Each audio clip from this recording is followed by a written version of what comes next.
Olá, muito boa noite, bem-vindo à programação da Canção Nova. Nós estamos ao vivo nesta noite de quinta-feira, terminou a reunião do BRICS em Brasília. Nosso país viveu a expectativa de uma semana para cá, e sobretudo no começo dessa semana, da reunião desses 5 líderes de grandes nações, dentre eles o líder brasileiro. E o encontro do BRICS, sobretudo aqui em Brasília, mexeu um pouco com a estrutura da cidade. Nós vivemos já um meio feriadão desde o dia de ontem, quarta-feira, ontem e hoje, ponto facultativo aqui nos órgãos públicos federais e distritais também, e amanhã já emendando com um grande feriado.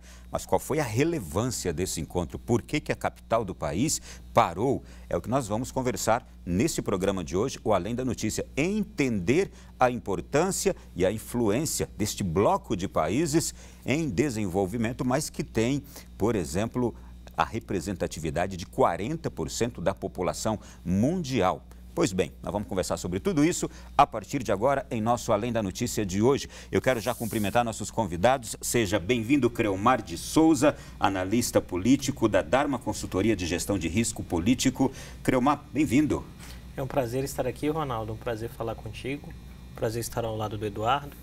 Um prazer conversar com todos aqueles que nos assistem de casa. Recebo agora Eduardo Galvão, professor de Relações Institucionais do IBMEC. Seja bem-vindo, Eduardo. Olá, Ronaldo. Obrigado pela receptividade, obrigado pela oportunidade de estar aqui com o amigo Creomar também, para a gente falar sobre esse assunto. Bom, está tudo quentinho. O encontro terminou agora há pouco. O BRICS divulgou há poucos instantes, gente, a declaração de Brasília, que foi o documento final da cúpula deste grupo.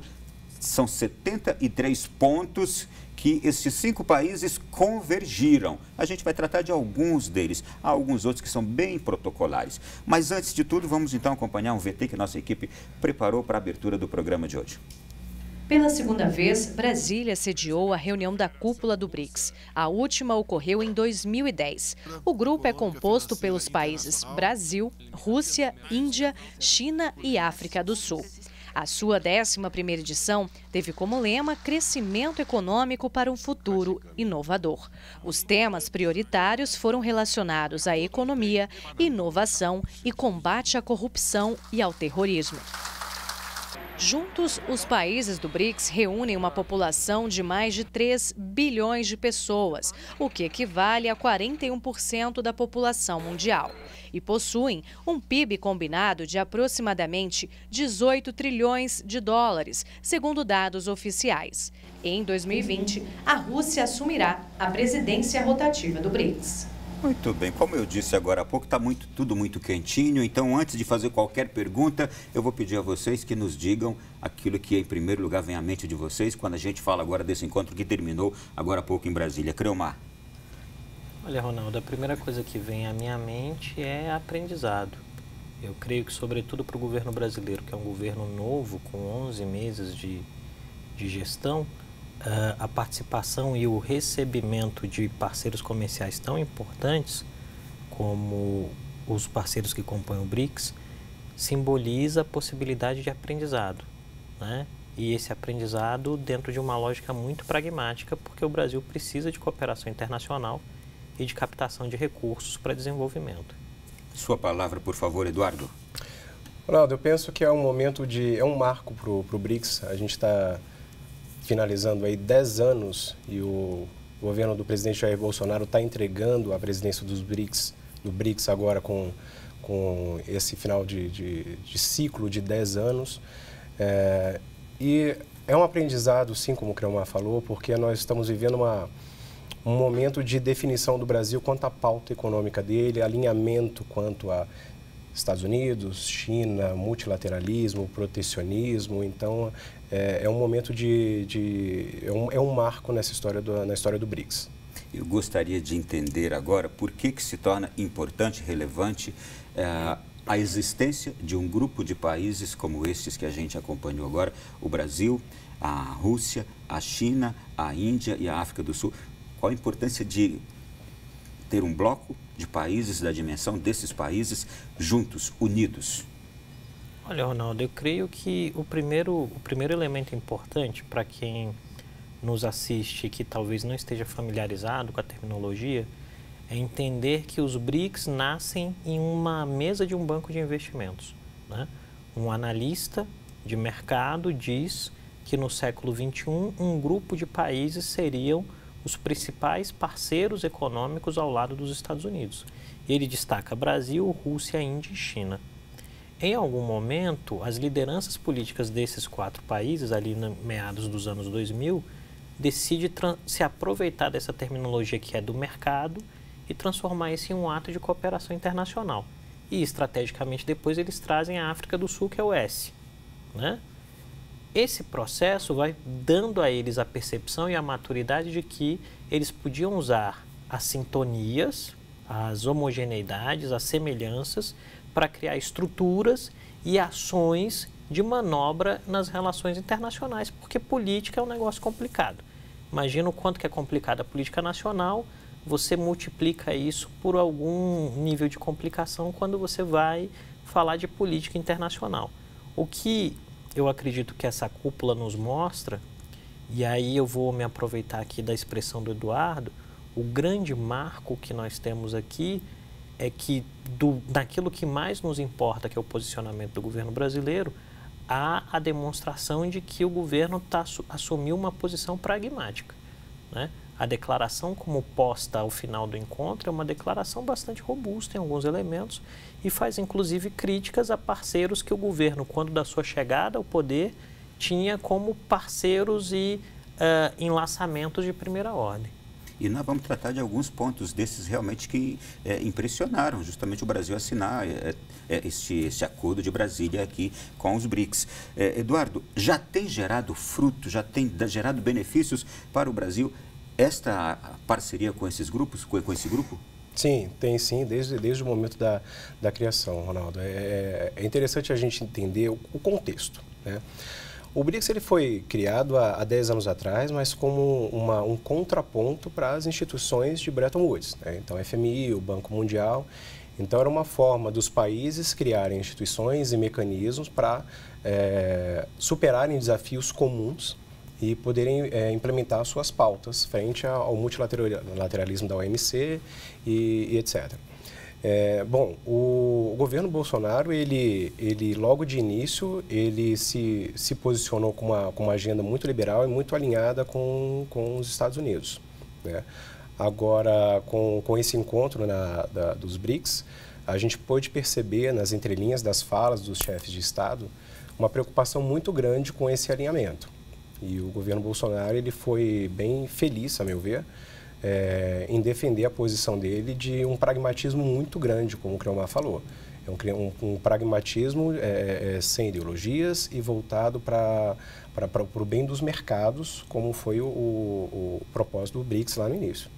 Bom, a gente já começou aqui a abordagem, portanto, eu já vou começar a entrar aqui em alguns pontos importantes que a gente viu aqui, essa declaração de Brasília assinada pelos 5 países. Eu começo aqui, por exemplo, o apoio ao desenvolvimento sustentável e ao Acordo de Paris, que o governo brasileiro tinha ensaiado sair do Acordo de Paris. Recentemente, a gente viu um grande parceiro do Brasil e muito admirado pelo governo brasileiro, que é os Estados Unidos, sair do Acordo de Paris agora, 2 semanas atrás, e o Brasil reafirmou sua presença aqui quando assina essa declaração com o BRICS. Como entender isso? Já é um passo desses, Eduardo, de que o governo brasileiro está agora com uma linha de ação com muito mais pé no chão? Muito mais pé no chão, Ronaldo. No início, o governo Bolsonaro, o atual presidente Bolsonaro, no início, ele, até na época de campanha, ele fez algumas declarações muito discurso de campanha, né? A gente está percebendo um Jair Bolsonaro diferente agora, um Jair Bolsonaro muito mais pragmático, com um aprendizado político muito maior agora, né? Principalmente em questões da agenda internacional. E a gente percebe que os parceiros dos BRICS, eles saem desse encontro muito mais tranquilizados do que quando eles chegaram em Brasília. Bom, falar em parceiros tranquilizados, Creomar, você estava dando uma entrevista agora há pouco para uma TV chinesa, é isso? Isso, agora há pouco, cerca de 1 hora atrás. Como é que os chineses receberam o resultado desse encontro? Percebeu ali pelas perguntas que te fizeram, entender lá o que eles estavam falando do outro lado é mais difícil. Não, sem sombra de dúvida. Um elemento que chamou a atenção nesse diálogo que nós tivemos nos últimos dias com membros de algumas das delegações e membros de grupamentos empresariais foi, primeiro, sobretudo os chineses entendem muito o que é o Brasil, entendem o momento, as transformações, as transições. E havia, até mesmo por esse ponto que o Eduardo destacou, da questão da narrativa de campanha do presidente, que em algum sentido era muito agressiva em relação à China, um enorme receio acerca de alguma medida que tirasse os chineses de mercados e de investimentos que são considerados importantes em termos de Brasil. É importante lembrar, por exemplo, que hoje o Brasil tem o maior programa global de parcerias público-privadas e de ações de desburocratização e desregulamentação da economia. Ninguém no mundo está fazendo isso. Pois bem, os últimos 2 meses foram bastante beneficiosos para essa relação Brasil-China. Primeiro, porque Bolsonaro foi à China, né? A viagem asiática de Bolsonaro foi muito bem sucedida nesse aspecto para normalizar. E, em algum sentido, os chineses são muito bons em construção de encantamento, que significa dizer o quê? Receber bem você, entender quais são as suas prioridades e se colocarem de forma disponível a atender suas prioridades. E aí a gente tem que lembrar do contexto de contas públicas que o Bolsonaro recebe o país, que é um contexto difícil. E aí vem um presidente que está pressionado por um contexto de contas públicas difícil e que precisa gerar desenvolvimento e responder ao desafio de 12% da população desempregada. E que se encontra um bom parceiro para ajudá-lo. Porque vai virar as costas, não é verdade? Então isso fez com que a viagem de Bolsonaro à China e o fechamento numa espécie de arco com essa visita de Xi Jinping ao Brasil, até o presente momento, normalizar a relação. O que a gente pode estabelecer em termos de panorama futuro é que a relação tende a se normalizar e seguir dentro de uma lógica muito pragmática, onde um não fala de política do outro e vamos fazer negócio. E nesse aspecto, por exemplo, o reforço à questão do Acordo de Paris é fundamental não só para o governo brasileiro, mas é fundamental para o setor agropecuário brasileiro.